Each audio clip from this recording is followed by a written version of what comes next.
Roses are red, violets are blue. One is dead, so are you?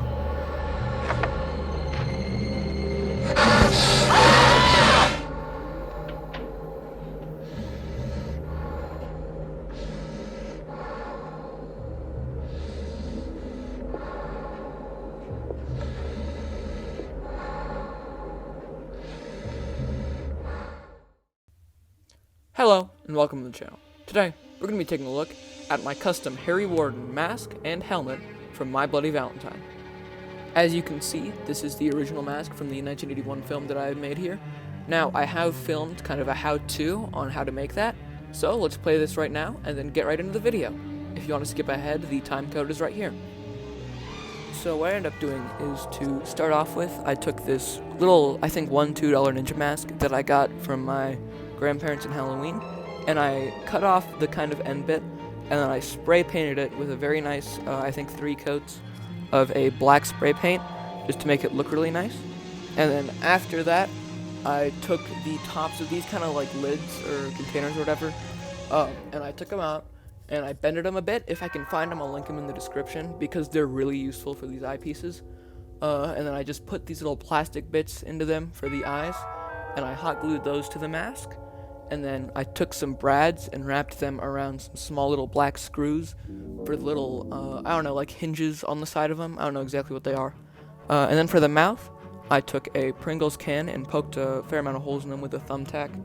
If you want to do this, probably make it a lot cleaner. Maybe use a ruler for them, because mine are very messy. And then I went over it with some red paint, which I'll go into more detail in, to do all of the blood. And then next, for the kind of tube or whatever coming off the side, I just used a wine cork and some paper that I glued on and circled around for that kind of bolt effect. And then I just used an actual screw on the other side for whatever that is. It's a small little screw in the movie, and just some paper around the bottom of the kind of Pringles can.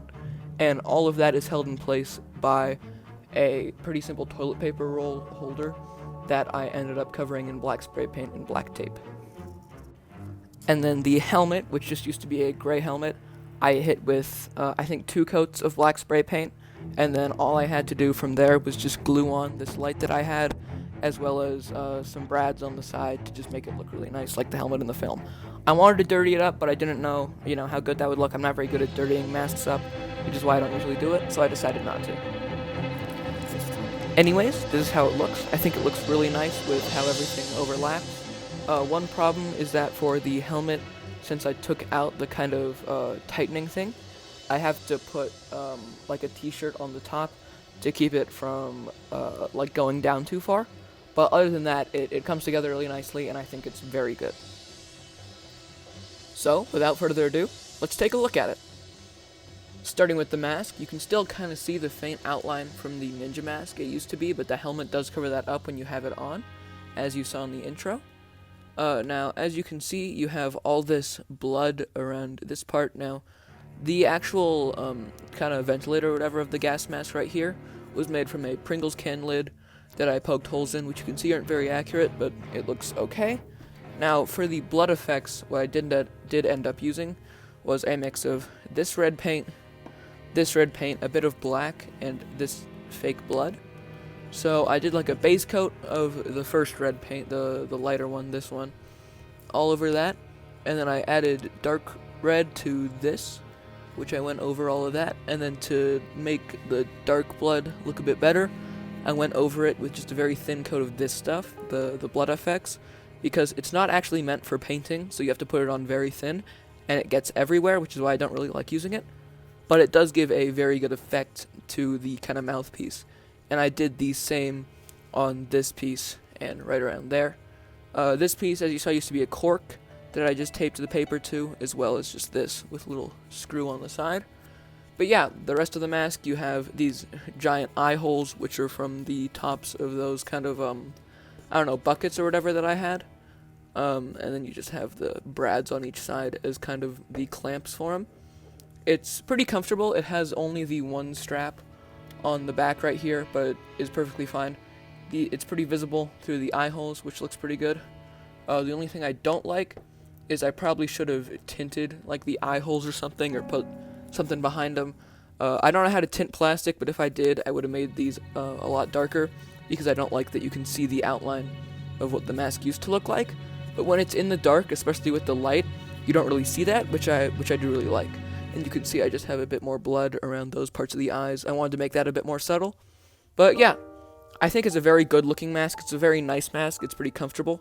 And I'm just very proud of how it came out. I didn't know if I was going to make this video when I picked up the masks. I thought it wouldn't do good. So I have this Terminator as a backup, which I'm probably going to make a video on later. But yeah, this mask looks great. Now, really quickly, I'm just going to say that with the mask, I just used this pretty simple black balaclava ski mask. Whatever, just, you know, it looks really good with the mask, and yeah, I just think it worked really well. Last but not least is the mining helmet. Now, with the mining helmet, it's the one I have the least pictures for. But as you saw, it used to be gray, as you can see on the inside and stuff. But because of the way it's shaped, it kind of hides all of that. Now, in the movie, there are these kind of, I don't know what they are, they're these snaps on the side of the helmet, and in some pictures they're black, and in some pictures they're silver, so I just added them, and I made them silver to stand out, because I thought it looked nice. And then right on here, this is actually from an old tripod I owned, this light, that I hot glued to the base right there, and covered in just some pretty simple red tape. Now, it does turn on right up here, and as you can see, it's pretty bright. You can hold it, which makes it even brighter. It has 3 levels. It looks a lot better in real life. On camera, it's super bright because of how the exposure works. But it also has a few other modes. It has that warmer one, which I really like. And the one I usually use is this one that's a mix of both the warm and the cool, because it just more accurately matches the one in the movie. Now, as you can see, it only goes around this part, because this middle part, as you can kind of see, was a mirror. But I put this wax paper over it, and not only does it make the light a lot brighter, but it also, like, look at how close my finger has to be for it to reflect. It kind of takes away some of the reflectiveness of the mirror, which just looks really nice. And then I coated it in this kind of red tape I had left over from my Jason mask. But yeah, other than that, it's just a very simple helmet that I hit with a coat of black spray paint, but yeah, it looks really nice. But yeah, that's about it. A pretty short review of the mask, but I don't mind that, because all you need to see you can just kind of look at, but I did want to show you off just some of the finer details added to it. But yeah, I'll probably link all this stuff in the description if you want to buy any of it, if I can find most of it. And yeah, thank you for watching till the very end of this video. Like and subscribe. Bye!